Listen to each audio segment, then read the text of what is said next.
கிறிஸ்துக்குள் பிரியமானவர்களே, ஆண்டவரும் உலக ரட்சகருமாகிய இயேசு கிறிஸ்துவின் நாமத்தினாலே இருதயத்தின் ஆழத்திலிருந்து இந்த கால வேளையில உங்களுக்கு நல்வாழ்த்துக்கள். யோவான் எழுதின சுவிசேஷம் 11ஆம் அதிகாரம் 45வது வசனத்தின் 2வது வரியை வாசித்து இந்த நாளுக்காக நாம் ஜெபிப்போம். இயேசு தம்முடைய கண்களை ஏறெடுத்து, பிதாவே, நீர் எனக்கு செவி கொடுத்தபடியினால் உம்மை ஸ்தோத்தரிக்கிறேன். என் அன்பு தேவனுடைய பிள்ளைகளை, ஆண்டவருடைய கருத்தான ஜெபத்தை பாருங்க. லாசருவை உயிரோடு எழுப்புகிறதற்கு ஆண்டவர் செய்கிற கருத்தான ஜெபம். ஆண்டவரே, நீர் எனக்கு செவி கொடுத்தபடினால உமக்கு ஸ்தோத்தரிக்கிறேன். ஆண்டவரே, நீர் எனக்கு செவி கொடுத்தபடினால உமக்கு ஸ்தோத்திரம் என்று சொல்லுகிறார்.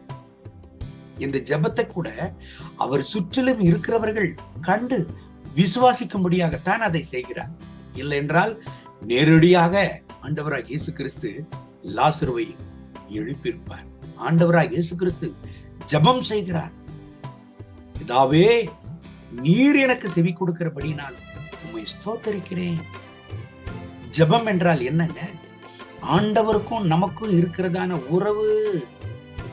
ஆண்டவராக இயேசு கிறிஸ்து இந்த இடத்துல பிதாவுக்கும் அவருக்கும் இருக்கிறதான உறவை காட்டுகிறார். எப்பொழுதுமே நீர் எனக்கு செவி கொடுக்கிறீர் ஆண்டவரே, எப்பொழுதுமே எனக்கு நீர் பதில் கொடுக்கிறீர் ஆண்டவரே என்று பிதாவுக்கும் அவருக்கும் இருக்கிறதான அந்த உறவை வெளிப்படுத்துகிறார். ஜெபம் என்றால் ஆண்டவருக்கும் நமக்கும் இருக்கிறதான உறவு. ஏதோ இருக்கிற சூழ்நிலைகளை சொல்லி சில வார்த்தைகள் பேசுவதல்ல. இதற்கடுத்து நம்ம பார்த்தோம்னா, ஆண்டவராகிய இயேசு கிறிஸ்து இரவெல்லாம் ஜெபித்து பகலெல்லாம் ஊழியம் செய்தார். என் அன்பு தேவனுடைய பிள்ளைகளை, நம்மளுடைய ஜெபம் கருத்துள்ள ஜெபமாக இருக்கு. இருதயத்துல மனசுல இருக்கிற மைண்டில் இருக்கிற வார்த்தைகள் எல்லாம் எடுத்து சொல்லுவதில்லை. ஜெபம் கருத்தாக அந்த நேரத்துல என்ன காரியத்திற்காக கர்த்தருடைய சமூகத்துல நாம் முழங்கால் படிட்டு இருக்கிறோமோ அதற்காக நம்ம ஜெபிக்கணும். வீண் வார்த்தைகளை சொல்லி ஏதோ கர்த்தருக்கு தெரியாதது போல நம்ம சரித்திரங்கள் எல்லாம் எடுத்து சொல்லக்கூடாது. என் அன்பு தேவனுடைய பிள்ளைகளை, நம்முடைய ஜெபம் கருத்துள்ளதாக இருக்கணும். பிதாவாகிய தேவனே, ஆண்டவராகிய இயேசு கிறிஸ்துவின் ஜெபம் இந்த இடத்துல எதை காட்டுகிறது? அவருக்கும் பிதாவானவருக்கு இருக்கிற உறவை மாத்திரம் இல்லை, அவர் ஸ்தோத்தரிக்கிறத நம்ம பார்க்கிறோம். லாசருவை உயிரோடு எழுப்புகிறதற்கு முன்பதாகவே அவர் ஸ்தோத்திரம் பண்ணுகிறார் என்றால், அற்புதம் நடக்கிறதற்கு முன்பதாகவே கர்த்தரை கனம் பண்ணுகிறார், உயர்த்துகிறார். இன்றைக்கு நம்முடைய ஜெபம் கருத்துள்ளதாக இருக்கிறது என்று சொன்னால், ஆண்டவருடைய திருச்சமூகத்தில் தேவையானதை நம்ம சொல்லணும். இரண்டாவது, அவரை ஸ்தோத்திரம் பண்ணி உயர்த்துவோம். மூன்றாவது, அவருக்கும் நமக்கும் இருக்கிற அந்த உறவு என்பது எந்த ஒரு தடைகளையும் கொண்டு வராது. அற்புதம் நடக்கிறதற்கு எந்த ஒரு தடையையும் அனுமதிக்காது. நம்ம ஜெபித்த உடனே கர்த்தர் நம்ம ஜெபத்திற்கு பதில் தருவார்.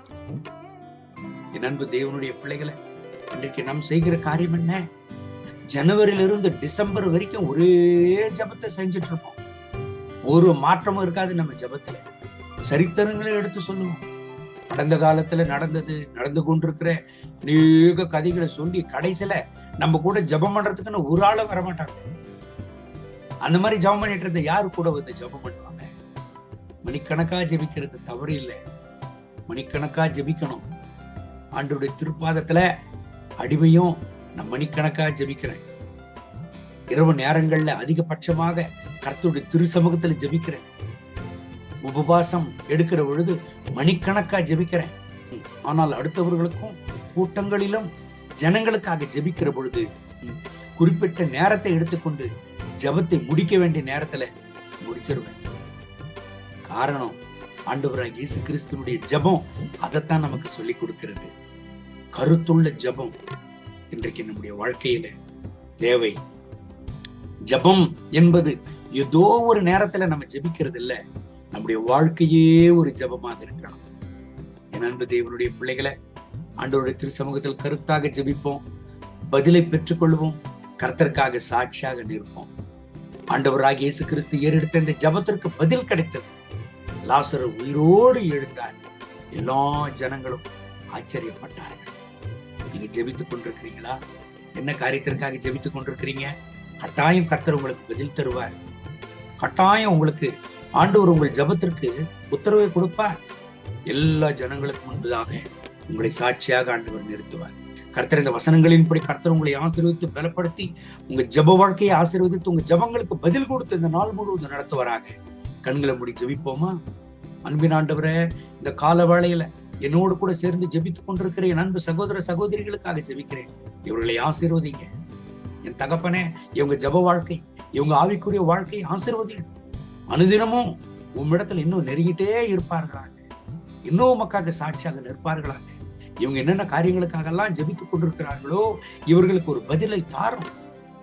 இவர்கள் என்னென்ன காரியங்களுக்கெல்லாம் ஜெபித்துக் கொண்டிருக்கிறார்களோ இவர்களுக்கு ஒரு உத்தரவை தாரும். இப்பொழுதே ஒரு அற்புதத்தை செய்தரணும். இவங்க ஜெப வாழ்க்கை நாளுக்கு நாள் ஆண்டவரே பிரகாசிக்கட்டும். இவங்க ஜெப வாழ்க்கை நாளுக்கு நாள் பிரகாசிக்கட்டும். மகிமையுள்ளதாக இருக்கட்டும். உமக்கு உகந்ததாக இருக்கட்டும். கர்த்தர் ஆசீர்வதித்து பலத்த காரியங்களை செய்யும். இந்த நாள் முழுவதும் இவர்களை நடத்தும். இவர்கள் தேவைகளை சந்திங்க. இவங்க துக்கங்களை சந்தோஷமாக மாற்றுங்க. இவங்க வியாகுலங்களை மாற்றுங்க. இவர்கள் தேவைகளை சந்திங்க. அப்படி செய்கிறதற்காக ஸ்தோத்திரம். மகிமை கனம் துதி உமக்கே, இயேசுவின் நாமத்தில் பிதாவே. ஆமென். ஆமென். May God bless you. Have a good day.